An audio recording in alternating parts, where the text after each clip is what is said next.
It just keeps getting worse for the deep state with every Twitter file drop. I'm Kristi Leigh, and I'll have what Twitter Files 8 reveals in today's Daily Brief. Plus, it's another case of we need to pass it to find out what's in it.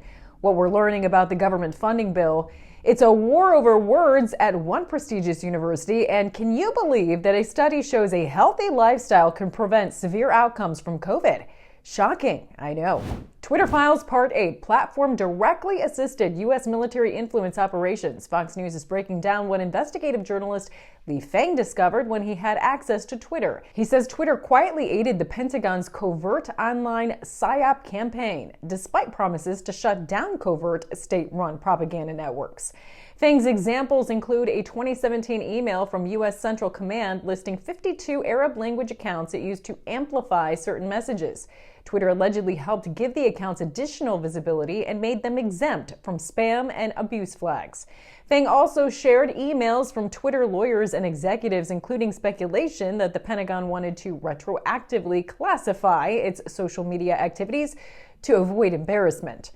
Twitter has been directly assisting the Pentagon for at least 5 years, according to Feng. A $1.7 trillion government funding bill gives billions more tax dollars to Ukraine and NATO than to U.S. citizens recovering from natural disasters, and that's what we know about. Imagine all of the earmarks we don't know about, because who has time to read more than 4,000 pages? That's the point Senator Rand Paul is making. He literally wheeled in what he describes as a toxic omnibus bill, joined by other senators to express opposition.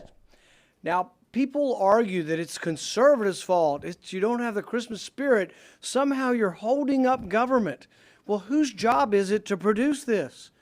The people in charge of spending, the people in charge of both of the parties. When did they know that this would be necessary?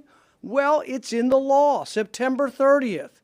You got 9 months, almost 10 months, to produce a plan, to have a spending plan. They weren't ready on September 30th, so they voted themselves 90 more days. They weren't ready last week either, so they voted themselves another week. And now we have it at 1:30 in the morning this morning. But what's the clamor? The clamor is to vote. Vote now. Let's get it done. Why are you standing in the way of spending? Well, the real question is this. What is more dangerous? What is more dangerous to the country? $1.1 trillion in new debt, or as Republican leadership likes to say, oh, but it's a win. It's a big win. We're getting $45 billion for the military. So which is more important? Which threatens the country more? Are we at risk for being invaded by a foreign power if we don't put $45 billion into the military? Or are we more at risk by adding to a $31 trillion debt?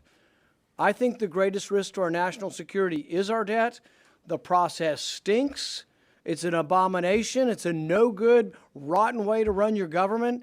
$6 trillion entity, and they want 24 hours to process this. A reporter asked Senate Democratic leader Chuck Schumer Tuesday how anyone was supposed to read the bill. Schumer, how is it in a functional process to drop a 4,100-page bill this morning, expect to vote on it tomorrow? Well, most of Congress hasn't had a chance to review this. Look, the bill has been carefully worked on by the Appropriations Committee for a very, very long time.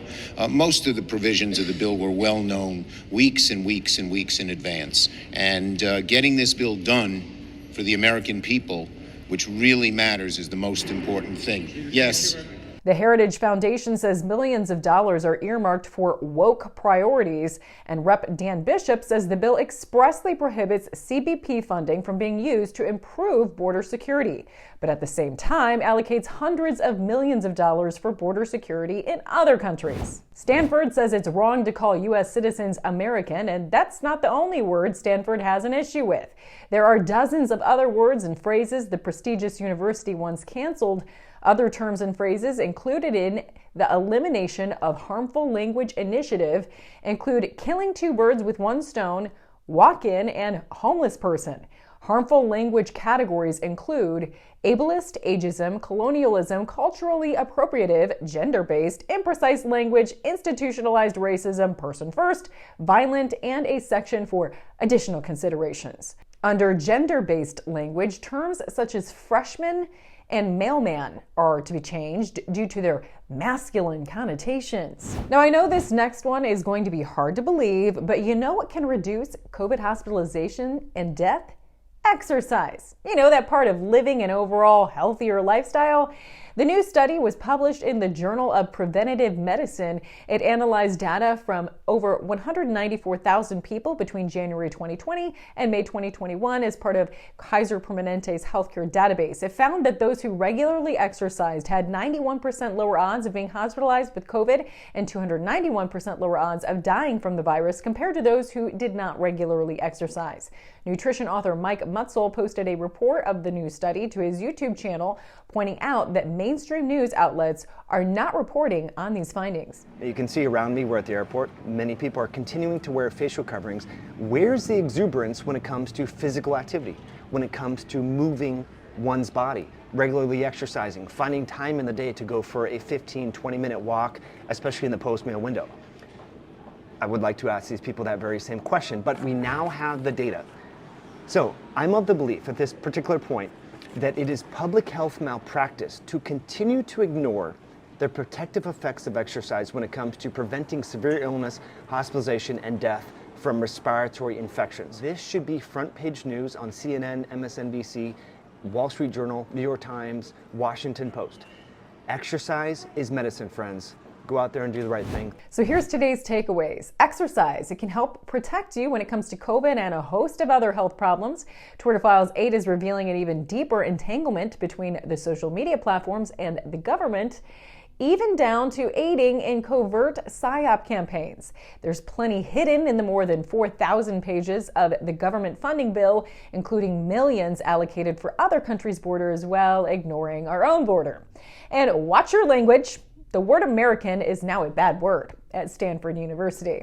To learn more, be sure to go to AmericanFaith.com and subscribe to our daily newsletter. For American Faith, news you can trust, I'm Kristi Leigh.